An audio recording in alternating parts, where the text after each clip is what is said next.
Hey guys, my name is Hisham and today I'm going to be talking to you about the process from A to Z for a student to come to Canada.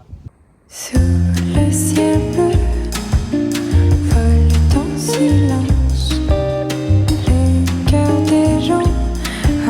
So okay guys, I'm going to be splitting this part into three parts. One of the part is documents, second part is how to apply and get into the colleges, right? And third part is basically loans and things like that. Watch this in detail because I'm really gonna go into details.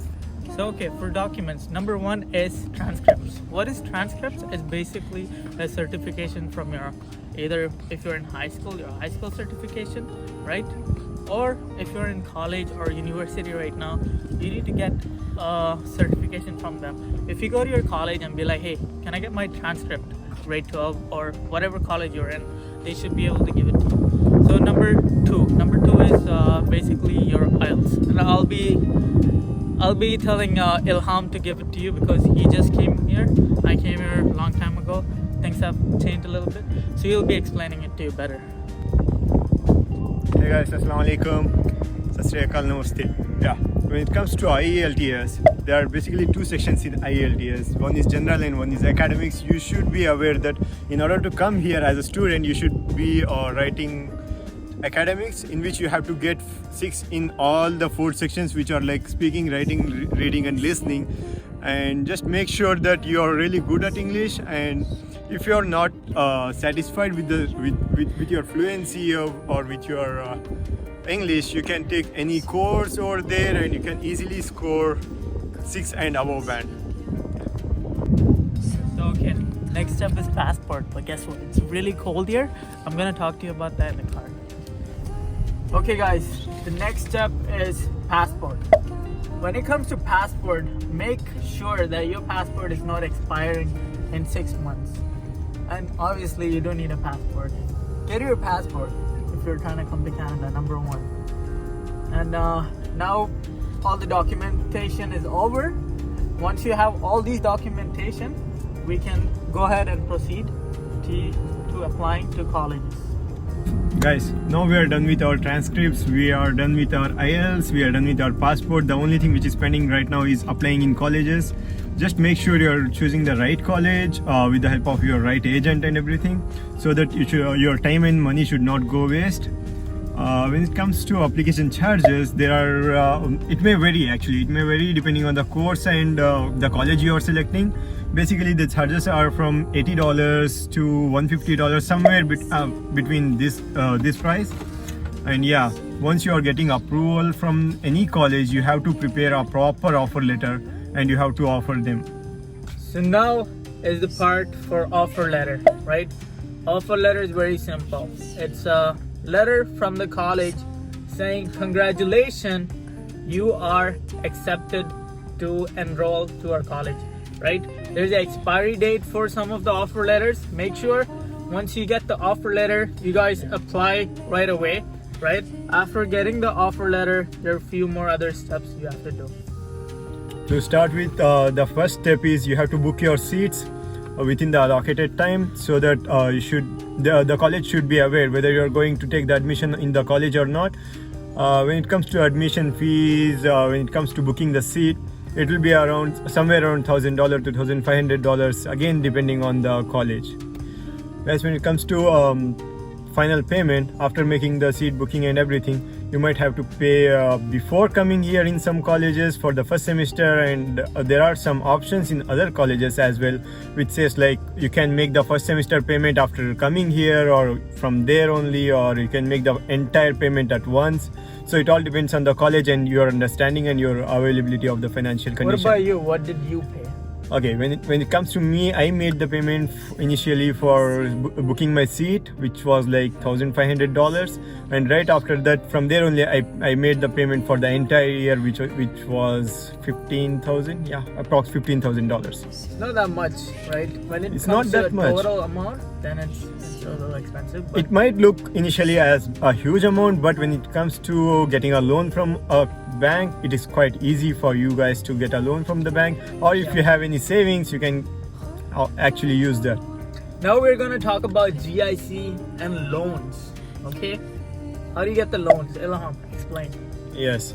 When it comes to loan, guys, you should be aware that banks will allow loans. I mean, banks will release loans only for some or a few designated courses which are available in their system, in their Finacle or something like that.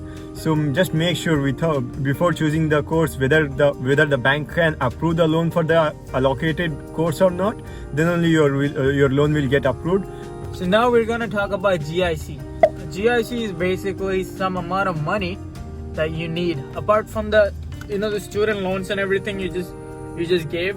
That is different. Now GIC is around $10,000, right? Yeah. When it comes to rupees, how much do you think it is? It will be around 5.5 lakhs. 5.5 lakhs. What is GIC? GIC is basically Guaranteed. for the government to know that you're gonna come here and stay, and you're not gonna be homeless or be struggling in Canada while you're studying. It's guaranteed. Investment certificate. They Guaranteed just want to investment. know that you are stable in when it comes to your financial condition. Even if you're not getting a basic job out here, right after landing, you may get job sometime and you may not get job sometime. So they just want to make sure that your daily needs are running smoothly. That's it. Just they don't want you to be on the street. You know what I mean? Exactly. Now the next thing is medical, right? Yeah. Explain. What did you do for medical? 'Cause Guys, medical is really not hard. All you have to do is just book an appointment with a designated medical center or something like that, and they are going to run everything about your medical history. So it's actually very easy. Once you are getting approval from the college, once you are all set to come here, you have to get the medical done in order to get your visa. So guys, just let us help you with briefing the entire thing.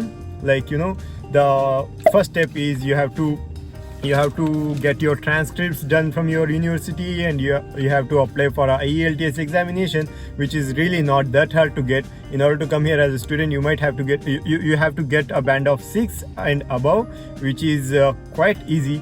And I gave my IELTS for the first time and I scored 7 in that, and that was not that hard to get.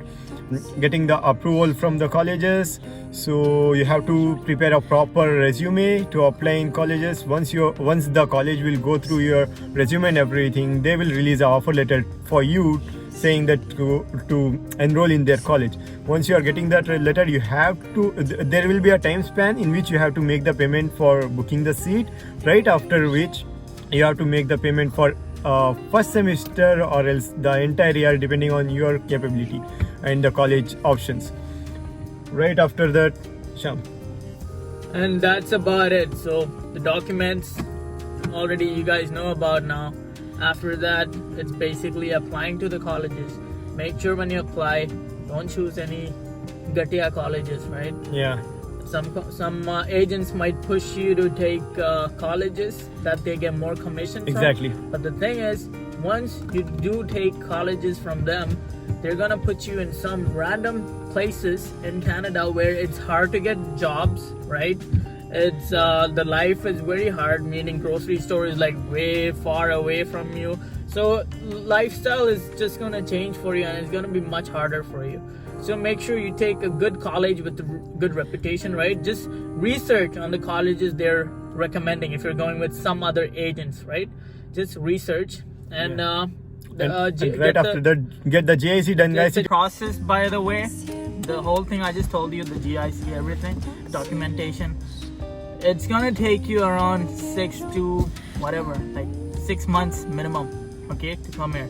Guys, when it comes to GIC, the government, basically you will be making the payment to the government, Canadian government, and they will be giving you a partial amount of that investment every month right after you land. It will be like $670, $700, something like that. They will be getting $700 every month so that your daily needs can run smoothly. And right after that, you don't need to worry about anything much, guys. All you have to do is just do one thing, guys. Just give us a call or leave a comment if you are stuck up in something. I have a website as well. Go visit the website, apply. I have so many students coming this year as well. We did their process like this. Like when you follow the steps from A to Z, you get your visa and everything accepted. By the way, when you're applying, right, and looking for a college, don't apply for something that you're not into. Meaning, like, if you studied engineering and you have a diploma in that or something like that, like a degree in that, don't try to take nursing or something like that. You're gonna get rejected like this without even a question, right? Even if you're not getting rejected, it will not be a proper suitable future for you over here in Canada, because you have to start with the right path, guys. Now I'll be making another video on what jobs over here in high demand, so you guys don't take something that then you guys don't get a job. Sometimes you gotta have work in Tim Hortons. There's some people who come here, they finish their college and then they get a job at a coffee shop. Yes. You don't want to be that guy. You need a good high paying job. Anyways, take care, guys. Remember, we don't charge for anything. We don't charge for anything. Yeah, don't worry Our about services the are free. Yeah, don't we worry want you about to come to services. Canada and study just like our other brothers. Anyways, take care, guys. Bye. Allah Hafiz. Right after that, get your GIC done, which is really good for you only. So let's talk about GIC in detail. What is GIC? Basically, GIC is blah blah blah. मैंने तो बताया है. अब मैं ये part तो काटूंगा. So okay, now let's wrap up. I'm gonna be telling you again right from the beginning. What did I tell you? Right? Right from the beginning. Okay, let's start again. Right from the beginning. What all do you need again? Wrap up.